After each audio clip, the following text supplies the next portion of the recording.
स्वागत है आपका हमारे चैनल अनुराधा हिंदी क्लासेस में। हम पढ़ रहे हैं प्रियप्रवास।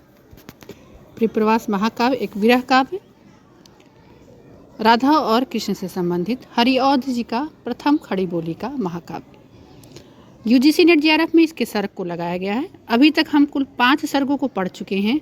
आज हम पढ़ेंगे उसके आगे को सर्गों को। षष्ठम सर्ग। एक बार फिर से मैं बहुत बहुत आपका हार्दिक अभिनंदन और स्वागत करती हूँ।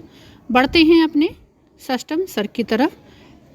आप हमारे चैनल पर नए हैं तो ज़रूर सब्सक्राइब कीजिएगा। अच्छा लगे तो लाइक शेयर कमेंट ज़रूर कीजिएगा। पहला ही पद है,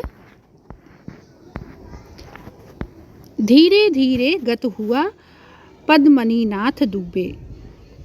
सूर्य भगवान डूब चुके हैं। दोसा आई फिर गई, फिर गत गई, दूसरा बार आया। कई दिन बीतने लगे, धीरे धीरे एक एक दिन बीत के अगला अगला बार आने लगा। यूं ही बीती विपुल घड़ियां और कई बार बीते। कोई आया ना मधुपुर से और ना गोपाल आए। मधुपुर मथुरा, मथुरा से कोई नहीं आया। सब इंतजार कर रहे हैं कि मथुरा से आ जाए। प्रसंग है, यह पंक्तियां ब्रजवासियों की दारुण व्यथा को प्रकट करती हैं। उनकी बहुत ही विकट स्थिति के, दुख की स्थिति को प्रकट करती हैं। कृष्ण 2 दिन कह कर गए थे, परंतु कई दिन हो गए, अब तक नहीं आए। अतः गोकुलवासी अत्यधिक विचलित हो रहे थे। अब व्याख्या इसकी देखते हैं। धीरे धीरे दिन व्यतीत हो गया, कमल कुल वल्लभ को पहुंच गए, अर्थात वो मथुरा को पहुंच गए।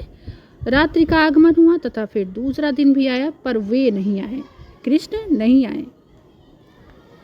इसी प्रकार कितने दिन व्यतीत हो गए, परंतु मथुरा से कोई भी ना आया। ऐसा भी नहीं कि कोई आया था तो मैं कम से कम संदेश तो भेज देती कि मेरे कृष्ण को ये संदेश दे देना। किसी भी प्रकार की सूचना नहीं मिली। गोपाल कृष्ण स्वयं भी नहीं आए। संदेश तो बहुत दूर की बात है, कृष्ण स्वयं भी नहीं आए। यहाँ पर यह कहा जा रहा है। अनुप्रास अलंकार की विशेषता है यहाँ पर, इसे आप अनुप्रास अलंकार समझिए। अगला पद पढ़ते हैं। आता कोई मनुज मथुरा और से जो दिखाता, मामा बातें स दुखद उससे पूछते तो सभी थे। यूं ही जाता पथिक मथुरा और भी जो जानता, तो लाखों हो सकल उससे भेजते थे संदेशे। इस पद की व्याख्या देखते हैं। टाइपिंग में थोड़ी त्रुटियां हो जाती हैं तो उसे ज़रूर क्षमा करें। व्याख्या है इसका। कवि कह रहा है, यदि कोई पथिक मथुरा की ओर से आता दिखाई देता है तो अनेक ब्रजवासी उसे घेर लेते हैं कि हो सकता है मेरे कृष्ण का कोई संदेश आया हो, और अनेक दुखावेग से अत्यंत व्याकुल और दुखी होकर अनेक प्रकार से प्रश्न जो पूछने लग जाते हैं। कैसा है कृष्ण, या कैसे हैं कृष्ण, क्या कहा उन्होंने मेरे बारे में। इसी प्रकार से यदि कोई मथुरा की ओर जाता मिल जाता था तो उस पर लाखों संदेशों का भार पड़ जाता था। बहुत ही अच्छी बात इसमें कही गई।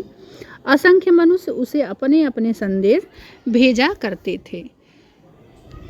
प्राणी से लेके पशु तक सब कृष्ण को बहुत प्रेम करते थे और सबका अपना अपना संदेश था। मालिनी छंद का प्रयोग हुआ है इस पद में। व्याख्या देखते हैं इसकी। कवि यशोदा की दशा का वर्णन कर रहा है। यशोदा की दशा अत्यंत ही शोचनीय हो रही थी। पहले पद को देखते हैं। मालिनी छंद से संबंधित यह पद है। प्रतिदिन भर वे आद्वार पे बैठती थी, प्रिय पथ लखते ही वार को थी बिताती। यदि पथिक दिखता तो नहीं पूछती थी, मम सुत गृह आता क्या कही था दिखाया। अब व्याख्या देखते हैं इसकी कि कवि यशोदा की दशा का वर्णन कर रहा है, जो कि बहुत उनकी दशा विरह की है। यशोदा की दशा अत्यंत ही शोचनीय हो रही थी। वे नित्य ही अपने घर के दरवाजे पर आकर बैठ जाया करती थी तथा मथुरा की ओर से आने वाले पथ को देखते ही संपूर्ण दिन व्यतीत कर दिया करती थी। यदि कोई पथिक मथुरा की ओर से आता दिखाई पड़ जाता था तो केवल वह एक ही प्रश्न पूछती थी कि अभी तक मेरा परम प्रिय पुत्र घर की ओर आता क्यों नहीं दिखाई पड़ रहा। उसे क्या हो गया है, क्या वो मुझको भूल तो नहीं गया है। उनके मन में ऐसे ऐसे प्रश्न उठ रहे थे। अगला पद है, प्रतिपल दुग देखा चाहते श्याम को थे, छन छन सुधी आती श्यामली मूर्ति की थी। प्रति निमिष यही नहीं थी चाहती नंद रानी, अर्थात यशोदा मैया, निज बदन दिखाते मेघ सी कांति वाला। व्याख्या इसकी है, माता यशोदा के नेत्र प्रत्येक क्षण अपने परम दुलारे कृष्ण को देखने के लिए व्याकुल हो गई थी, क्योंकि वह कृष्ण की माता थी और उनसे बहुत प्रेम करती थी। प्रति क्षण उन्हें कृष्ण की अत्यंत मधुर शोभा का स्मरण हो रहा था, उनको बार बार अपने कृष्ण की याद आ रही थी। नंद की रानी माता यशोदा प्रत्येक क्षण यही चाहती थी कि जल्दी से जल्दी मेघ की सी द्युति वाला कृष्ण अपने मुख कमल की शोभा को दिखावे, अर्थात उनके सामने किसी भी तरह से प्रकट हो जाए या आ जाए। माता के वात्सल व्यंजना की यहाँ पर संपूर्ण छवि दिखाई गई है। अगला पद है, मंदाक्रांता छंद है इसमें। कालिंदी के कल पुलीन पै घूमती सिक्त होती, प्यारे प्यारे कुसुम चय को चूमती गंध लेती, तू आती है वहन करती वारी के सीकरों को, हाँ पापिष्ठे फिर किस किस लिए ताप देती मुझे।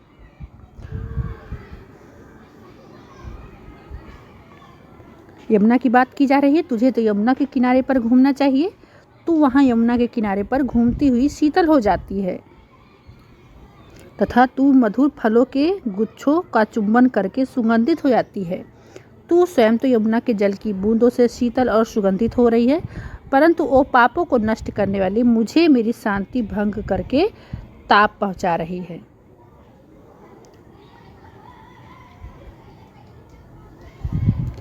विशेषता में इसमें विभावना अलंकार है। पवन की बात यहाँ पे हो रही है, हवाओं की बात।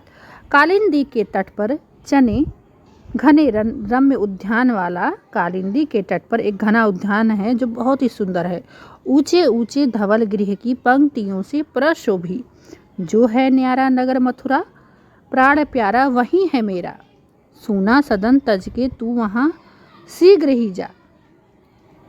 हे पवन, इसे पवन दूतिका सर्ग भी कहा जाता है, ये ध्यान दीजिएगा आप। व्याख्या इसकी, हे पवन मेरी विनती को सुन। मथुरा के किनारे पर मनोरम उद्यान वाला, ऊंचे ऊंचे श्वेत घरों की अट्टालिकाओं वाला मथुरा नगर बसा हुआ है, जिस नगर में मेरे प्राण प्रिय, मेरे प्राणों का प्यारा कृष्ण निवास करता है। तू मेरा सूना घर तजकर शीघ्र ही वहां जा और मेरी समस्त वीरा कथा को कृष्ण से जाकर सुना दे। यहाँ पे पवन को एक दूत के रूप में दिखाया गया है, तो इसे आप पवन दूतिका सर्ग भी कह सकते हैं। विशेषता देखा जाए इसमें तो इन पंक्तियों पर कालिदास के मेघदूत का स्पष्ट प्रभाव हुआ है। ये बहुत ही विशेष पंक्तियां हैं, महत्वपूर्ण पंक्तियां हैं। अगला पद है, जाते जाते अगर पथ में क्लांत कोई दिखावे, तो जाके सन्निकट उसकी क्लांतियों को मिटाना, अर्थात पथिक थका हुआ व्यक्ति, और जाके उसकी थकावट को मिटा देना। धीरे धीरे परस करके गात उत्ताप खोना, संदग्धों से श्रमित जन को हर्षितों सा बनाना। जाते जाते यदि तुझे मार्ग में श्रमित और दुखी व्यक्ति दिखाई दे, तो तू उसके निकट जाकर उसकी थकान को दूर कर देना। हे पवन, तुम उसकी सारी थकान को दूर कर देना। धीरे धीरे उसका शरीर स्पर्श करके उसकी गर्मी को दूर करना और अपनी परम मनोहर सुगंध को थके हुए व्यक्ति को प्रसन्न कर देना, जिससे कि वे तेरे कारण कुछ आराम प्राप्त कर सके। अगला पद है, ओ प्यारे को विदित करके सर्व मेरी व्यथाएं, सर्व मेरी व्यथाएं सभी मेरे दुख धीरे धीरे वहन करके पाँव की धूलि लाना। थोड़ी सी भी चरण जो ला ना देगी हमें तू, हाँ कैसे तो व्यथित चित्त को बोध मैं दे सकूंगी, कि तुम थोड़ा सा उसके चरण का धूल ही ले जाओ ताकि मेरा मन शांत हो जाए। हे सखी, तू इस प्रकार से मेरे प्रियतम को मेरी संपूर्ण व्यथाओं की कहानी सुनाना तथा बहुत ही कोमल बनकर उनके चरणों की धूलि ले आने की चेष्टा करना। एक प्रयास तो करना कि उसकी धूलें ही ला सको। यदि तू मुझे थोड़ी सी भी चरण रज अर्थात चरण की मिट्टी या धूल दे देगी, तब मैं अपनी जो विरह की अवस्था है उसे कुछ तो भूल जाऊंगी तथा अपने हृदय को धैर्य दूंगी, थोड़ा सा शांति मुझे मिलेगा। और मैं अपने कृष्ण कन्हैया की धूलि को ही हृदय में लगाकर धन्य हो जाऊंगी। अगला पद है, भ्राता हो के परम दुख और भूरी उद्विग्नता से लेके प्रातः मृदु पवन को या सखी आदि को, यों ही राधा प्रकट करती नित्य ही वेदनाएं, चिंताएं थी चलित करती वर्धिता थी व्यथाएं। व्याख्या है, ये अंतिम पद है और इसके बाद हम प्रवेश करेंगे सप्तम सर्ग में। ऐसे ही आप साथ बनाए रखिएगा। मिलेंगे हम सप्तम सर्ग में। ये षष्ठम सर्ग के अंतिम पद को पूर्ण करते हैं और यहीं पे विराम देते हैं। इसी प्रकार अत्यंत दुख कातर होकर तथा दुखावेगों के कारण राधा बहुत ही उद्विग्न हो जाया करती थी, बहुत क्रोधित हो जाया करती थी। वह प्रातः काल अपनी सुध बुध खोकर मंद मंद बहते मृदु समीर से अथवा अन्य सखी आदि से विरह व्यथा की कहानी सुनाती रहती थी, अपने हृदय की वेदनाओं को प्रकट करती थी। उनका जो मन था वो खिन्नता में प्रवेश कर जाता था। मतलब दुख और प्रेम की एक असीम चरम सीमा, जिसमें मन में एक खिन्नता आ जाती है, जरा सा भी धैर्य नहीं रहता और सबसे अपने दुखों को कहने लगती हैं राधा कि उनके हृदय में जो अनेक चिंताएं वृद्धि कर रही हैं और जो मेरे दुख हो रहे हैं, मैं उसे तुम लोगों से ही दूर करूंगी, अर्थात अपनी सारी विरह की कथा तुमसे कहूंगी। तो इसी प्रकार से यह पद कंप्लीट हुआ। मिलते हैं नेक्स्ट वीडियो में। तब तक के लिए अपनी पढ़ाई को जरूर जारी रखिए। बहुत बहुत धन्यवाद।